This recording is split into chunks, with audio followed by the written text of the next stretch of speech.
Hello friends, welcome back to my Mahamayajal channel. বরাবরের মতো ইসলাম প্রিয় ভাইদেরকে জানাচ্ছি আসসালামু আলাইকুম ও হিন্দু ভাইদেরকে নমস্কার। তো পৃথিবীর যেখান থেকে ভিডিওটি দেখছেন সবাইকে জানাচ্ছি আন্তরিক অভিনন্দন ও শুভেচ্ছা।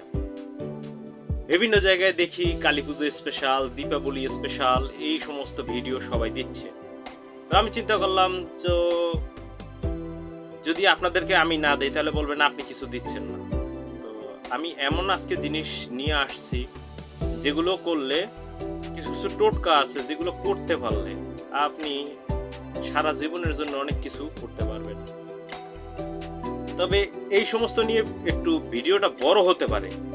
যদি কেউ কেটে দেখেন তাহলে আমার কিছু করণীয় থাকবে না, আর যদি না কেটে দেখেন তাহলে সম্পূর্ণ বুঝতে পারবেন, সব কিছু ডিটেলসলি বুঝতে পারবেন, নিজের কাজ নিজে করতে পারবেন, অন্যের দ্বারস্থ হতে হবে না, আপনার ধন প্রাপ্তি, অনেক ধরনের টোটকা দিব, শত্রু দমন সব কিছুই দিচ্ছি। কথা বাড়াবো না, চলুন মূল ভিডিওতে প্রবেশ করি।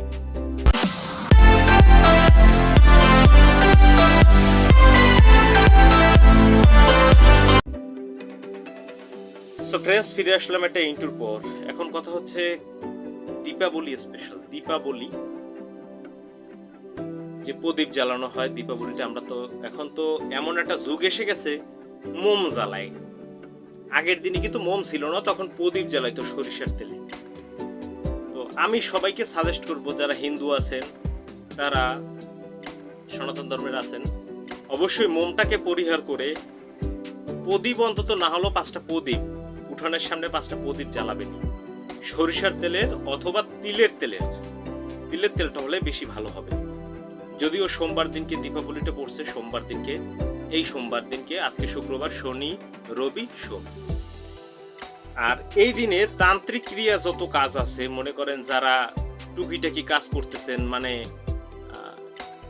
এই না যে আপনি একজন প্রফেশনালি একজন কবিরাজ, এমনি টুকটাক কাজ করতেছেন, তারাও তাদের যত মন্ত্র আছে সেই মন্ত্রগুলো ওই রাত্রে আপনি জপ করবেন। 108 বার করে একটা মন্ত্র জপ করে রাখবেন, তাহলে ওই মন্ত্র আপনাকে সারা জীবন সঙ্গ দিবে। এবং ওই দিনটা একটু নিরামিষ খাওয়ার চেষ্টা করবেন। যারা আমিষ বুঝি তারা তো খান, আর যারা না আছেন তারা তো নিরামিষ খাবেনি। এটা গেল একটা কথা। দ্বিতীয় কথা হচ্ছে, এখানে বলা হচ্ছে ধন প্রাপ্তি। ধন প্রাপ্তির জন্য আপনাকে একটা কাজ করতে হবে। যে কালী পুজো হয় যে মন্দিরে, সে মন্দিরে আপনি যাবেন, গিয়ে আপনি কিছু ফল বা মিষ্টি জাতীয় দ্রব্য যেটা প্রসাদ হিসেবে দেওয়া হয় সেটা আপনি দিতে পারেন কিনে, আপনার সামর্থ্য অনুসারে কিছু দক্ষিণা দিবেন।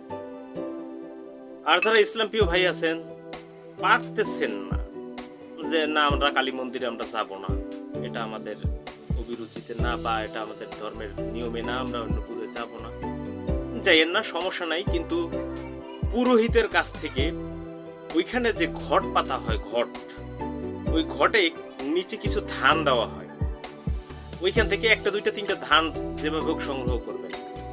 আর হিন্দু ভাইদেরকেও বলছো এখান থেকে কিছু ধান সংগ্রহ করবেন।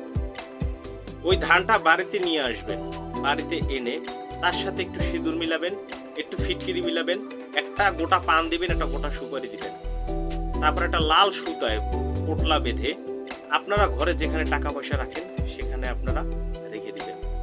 আপনাদের প্রচুর প্রচুর ধন প্রাপ্তি হবে, এটা আমি বলে দিলাম। আর সাথে ওই পূজার দিন যে বেলপাতা, ফুল যেগুলো হয়, সেটাও যদি আপনি আনতে পারেন, সেটাও ওর সাথে, তো এতে আপনাদের ধন প্রাপ্তি হবে। এরপরে আপনি আর একটা কাজ করতে পারেন।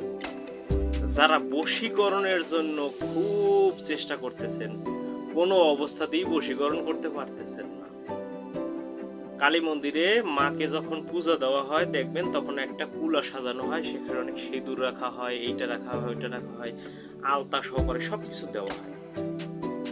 তো আপনি একটা কাজ করবেন, যদি আপনি কবিরাজি বিদ্যা হয়ে থাকেন, সেই আলতাটা ওই পুরোহিতের কাছ থেকে বলে তার কিছু টাকা পয়সা দিয়ে ওই আলতাটা সংগ্রহ করবেন, সেইটা থেকে কালি দিয়েও আপনি তাবিজ থেকে সেই তাবিজে কাজ করবেন। আর ওইখান থেকে যে পুজো দেওয়ার পরে যে সিঁদুরটা থেকে যাবে, ওই সিঁদুরটাও আপনাকে কানেক্ট করতে হবে। ওই সিঁদুরটা যদি আপনি কোনো ক্রমে কারো বশীকরণের উদ্দেশ্য সৎ নিয়তে নিয়ে কারো শরীরটা ছোঁয়াইতে পারেন, তাহলেই সে আপনার তৎক্ষণাৎ বশীকরণ হয়ে যাবে। এই গেল একটা বশীকরণের একটা ফাইল। আর একটা বশীকরণ দিচ্ছি, সেটা হচ্ছে মা কালীর পূজার সময় অনেক ফুল বেলপাতা এগুলো দেওয়া হয়। আপনার ওখান থেকে পূজার তার যে ফুল দেওয়া হয়েছে সে ফুলটাকেও আপনি যদি বশীকরণের উদ্দেশ্যে নিয়ে আসেন, তাহলে বশীকরণের উদ্দেশ্যে আপনি ফুলটাকে নিয়ে আসবেন। ওই ফুল একটু ছিঁড়ে যদি কাউকে খাওয়াই দিতে পারেন, সে আপনার সারা জীবন বশীকরণ হয়ে যাবে, আপনার কথা ছাড়া কিছু বুঝবে। এইবারে আসি শত্রু দমন। কালী পূজায় আপনি শত্রু দমনও করতে পারবেন। কিভাবে করবেন বলে দিচ্ছি।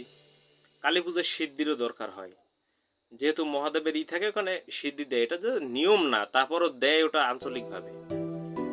ওই সিদ্ধি আপনাকে যে কোনো উপায়ে সংগ্রহ করতে হবে, হয়তো বা আপনার ওই পুরোহিতকে টাকা দিলে অল্প একটু আনেন, বেশি লাগবে না, একটু তো বাড়িতে এনে আপনার যত বড় শত্রু হোক বাড়িতে এনে যে কোনো শনিবার অথবা মঙ্গলবার দিন একটা প্রদীপ বানাবেন।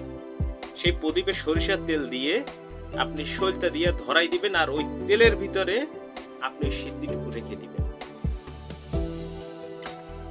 দেখবেন আপনার শত্রু পানি খাবে যে তার সময় পাবে না, শত্রু একদম বিনাশ হবে। আরো বিস্তারিত কিছু জানতে পারেন, যদি কারো জানতে ইচ্ছে করে ফোন করে জানবেন। অনেকে ফোন করে অনেক নিয়ম জানে, ব্যবসায় উন্নতি, অনেক টোটকা আছে যেগুলো।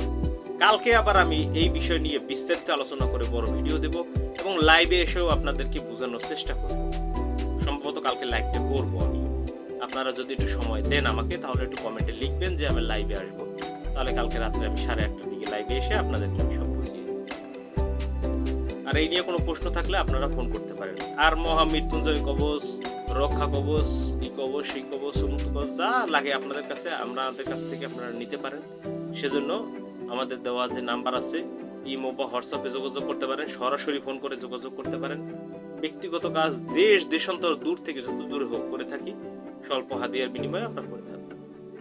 তো যদি ভিডিওটা ভালো লেগে থাকে অবশ্যই লাইক কমেন্ট শেয়ার করবেন এবং পাশেই থাকবেন, আর আপনার মতামতটি জানিয়ে যাবেন। সবাই ভালো থাকবেন, সুস্থ থাকবেন, শুভকামনা রইল। আল্লাহ হাফেজ।